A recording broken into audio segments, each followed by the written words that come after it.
ọwọ́ ti tẹ̀ wọ́n o àwọn agbénipa ṣe rí method táwọn ilé tó fi ń jí èèyàn gbé ó tún yàtọ̀ sí method táwọn èèyàn ti ń lò tẹ́lẹ̀ o online làwọn ilé ti ń operate wọ́n á máa bóbìnrin sọ̀rọ̀ online wọ́n á dẹ̀ tán obìnrin yẹn wọ́n á tán títí tí ó fi wá wọn wá síbi tí wọ́n ń gbé ẹ wò ó arábìnrin kan ó ti bọ́ sọ́wọ́ o bẹ́ẹ̀ ni ó ti ṣìrìn láyé tó wá lágbára ọlọ́ọ̀ba Èdùmàrè mà ní ṣìrìn ẹ bá ń ṣàmì àdúrà kẹ bá ń gbé tó àdúrà mi ṣé ẹ ń wo fọ́nrán yẹn arábìnrin yẹn ni wọ́n di ọwọ́ ẹ̀ yẹn o ẹ wo bí wọ́n ṣe di ọwọ́ ẹ̀ mọ́ ara igi wọ́n fọwọ́ ẹ̀ sẹ́yìn igi wọ́n sì dé pamọ́ bẹ̀ tí ò sì lè bọ́ ń bẹ̀ èyí igi kò ṣeé gé èyí kíní tó dè mọ́ lọ́wọ́ kò sí bó ṣe fẹ́ tú kò sí bó ṣe fẹ́ já wọ́n sì rọra dé pa sínú igbó tó fi dọ̀gànjọ́ òru arábìnrin yẹn sì wà ń bẹ̀ o Ọlọ́run ló ní kẹ́ranko burúkú kó má sínú gbóhùn tí wọ́n fi wá jẹ obìnrin ọ̀hún wọ́n kàn jẹ́ gbé ni for nothing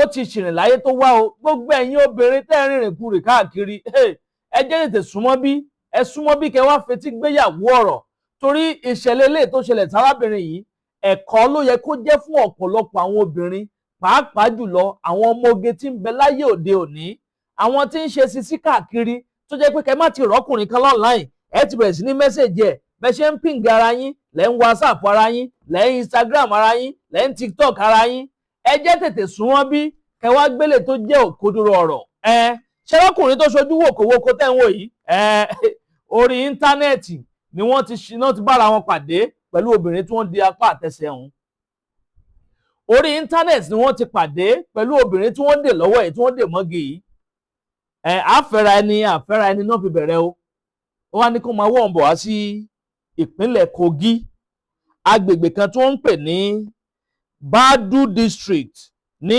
ìjọba àbílẹ̀ Dekinla local government gangan níbẹ̀ yẹn wà Apòbì gangan ní orúkọ ìlú tí wọ́n ti ní kó wá bá òun Apòbì ẹ wò ó ìgbà tárábìnrin fi tẹkọ̀ létí tó dé ọ̀gangan ibi tí wọ́n ní kó ti dúró ó lóun ti wà ní Apòbì junction o pé ibo lẹwà ẹ jáde wà ibo nílé tó ń gbé lẹ́yìn ọ̀pọ̀lọpọ̀ ọjọ́ tó ti jọ ń dúnadúrà tó ti bẹ̀rẹ̀ sí ń mẹ́sẹ̀jì ara wọn comment ṣe live video ṣe gbàṣàwo tó ti ń show love síra wọn lórí internet àkọ́kọ́ ìgbà kan tí ó kọ́kọ́ lọ kí ní Apoma nìyẹn ní ìjọba àbílẹ̀ Dekinla ní Kogi lọ́hùn ó ní bí junction tó ń dúró sí yẹn Apòbí junction ibẹ̀ gángan lòun dúró sí ni ọ̀gbẹ́ni ọ̀hún kàn déédéé gbé mọ́tò kan dé tó sì ní kó ń wọlé bó ṣe wọnú mọ́tò báyìí inú igbó tààràtà ni wọ́n wa arábìnrin yẹn lọ wọ́n sì wá nínú igbó kìjikìji wọ́n dẹ̀ di ọwọ́ ẹ̀ mọ́gi lẹ́yìn máa yí kíní yẹn sókè nísìn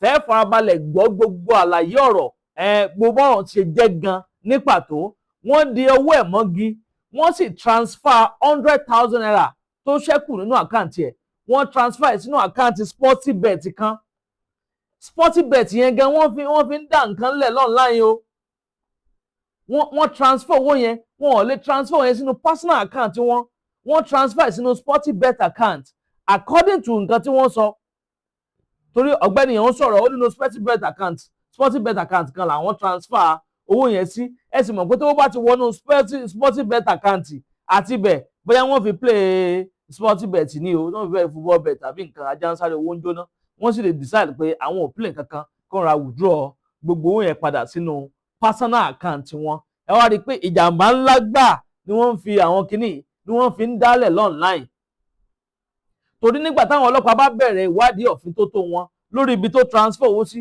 tó bá rí i pé àkáǹtì Sportybet ni wọ́n transfer owó sí ṣe mọ̀ pọ́nrọ̀ yẹn ò ní lójútùú mọ́ inú bẹ̀ gẹ́gẹ́ ni wọ́n transfer owó tí ń bẹ ní àkáǹtì gẹ̀ yẹn wọ́n transfer ẹ̀ síbẹ̀ kò wá tún kí ṣe yẹn nìkan o wọ́n tún gba fóònù lọ́wọ́ ẹ̀ wọ́n mú fóònù ẹ̀ lọ wọ́n de ọwọ́ ẹ̀ wọ́n dè mọ́gi wọ́n láwọn ń bọ̀ pé àwọn fẹ́ lọ ra omi fún eléyìí gbẹnu tán èèyàn mi ẹ dákun láwọn bá mi comment kẹ́ máa like kẹ́sì máa bá mi pín fọ́nrán yìí káàkiri lógúnlógún lọ́gbọ̀nlọ́gbọ̀n ẹ máa bó o sí àṣà ẹ jẹ́ kó kálé kókókó kó dẹ́sẹ̀ kùkú kó kan ọ̀pọ̀lọpọ̀ àwọn èèyàn lára torí irú ìṣẹ̀lẹ̀ bíi eléyìí ìṣẹ̀lẹ̀ ńlá bíi gbáà lélẹ́yìí nítorí Ọlọ́run kọ́lọ́ má jẹ́ kí ìṣẹ̀lẹ̀ burúkú kọ́lọ́ má jẹ́ kó ṣẹlẹ̀ sí wa ẹ bá ń ṣàmì àdúrà kẹ́ bá ń gbé tó àdúrà mi màá yí kinní yẹn sókè ní ìsín tẹ́ farabalẹ̀ gbọ́ gbogbo kúlẹ̀kúlẹ̀ lẹ́nu ọ̀gbẹ́ni ọ̀hún àti àwọn ọlọ́pàá tó gbá wọn mú torí pé kíni ọwọ́ ti ọwọ́ ti tẹ àwọn eléyìí o síkùn ìjọba ó ti gbá wọn mú kódà wọ́n tún ní operation míì tí wọ́n fẹ́ lọ ṣe lọ́jọ́ yẹn gangan àmọ́ orí kó obìnrin yìí yọ ó ní wọ́n rèpù òun wípé wọ́n kàn ra di ọwọ́ ọmọge lásán ni wọ́n sì gba owó tí ń bẹ nínú àkáǹtì òun tó túmọ̀ sí pé owó yẹn gangan ló jẹ wọ́n lógún ló mú láyà wọn ẹ̀yin èèyàn mi ẹ má jẹ́ ń dènà pẹnu ẹ jẹ́ ń sáré bá yín gbé fọ́nrán wọlé ẹ má yí kó ń bẹ̀ Àdàbà tẹlifíṣàn náà lẹ́wà ẹ kú kalẹ̀. What be your name? I'm Antonia Obirin. Antonia Obirin. Yes. From where? I'm from Oriye, from Ogeli. From Ogele. How you take know these people? Online. He said I should come and meet him at his place. So I came. After coming, that was when I even came, I was like, this place is too far.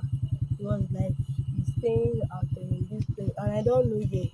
You understand? That was when this other guy had to drag, like, he had to close my mouth, and he dragged it for me, like, and put me there. That he's going to kill me. That if I should say anything, he will shoot me. I was like, how many of them then? 2. Only 2 of them. Yes. Okay. This one and whom? 2 of them. Where did they carry you from? From this junction, how are they calling it? Akpobi Junction. Okay. Yes. How long have you been here? Over an hour now. Look at Okay. my hand. Before 7 o'clock. Did they collect anything from you? Yes, my phone, and they also transferred money from my How much they transfer? 100,000. Did they rape you? No. They never Okay. rape you, Abi. No. Now what they said they won't go buy for you. Where did they tell you that they are going to? They said they are going to carry another of their targets. Okay. Okay, very good. All right. So, where you say una carry am from? You? No, Akpobi Junction. Akpobi Junction. Yes. Which online na you na meet? Abi you know her before? No, me the Shatam. Who the chatter? Who the Shatam? The other guy. So, you wetin be your own name? That's what My name. My name is Happy. Happy. Where you from? From Eku. Now, tell us the truth. Now another person I be wan go carry. I be na water I wan go buy. I go tell on the truth. Now that person won't go carry. Na another person I wan go carry. Yes. The person where the pen tell una say e dey. He said they Akpobi Junction. Okay. No problem. When we go back now, they go call the person. No. You know, I don't know now. All right, no problem. From there now we still carry am. But that one no. All right. Who be that one? Okay, give am small face, small touch from my face. These guys have. How long will they carry people enter here? Now Yoruba. If you carry, come. Yeah. You will feel succeed. We cut it before. Come. Who get the sporting bet account when they use? Now my guy get that. Okay, we got that guy with the Everything with them. Okay. No one no issue.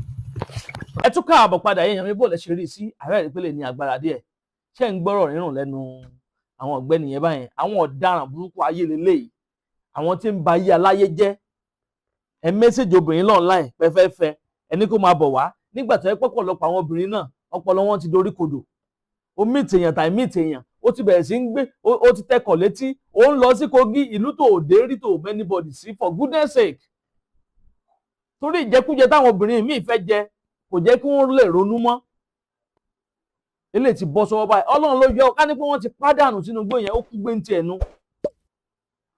ń tiẹ̀ nu kó yà ti lọ máa dúpẹ́ lọ́wọ́ orí tó kó yọ ẹ wò àná ìjọba ìlọlọ ilé tí a mú wá fún yín sáà yìí bàbá tó ṣe ń rí nǹkan míì a tún máa mú wá sí ojú ìwòran yín ẹ ṣeun tẹ́ ń gbọ́ wá ẹ kú kalẹ̀.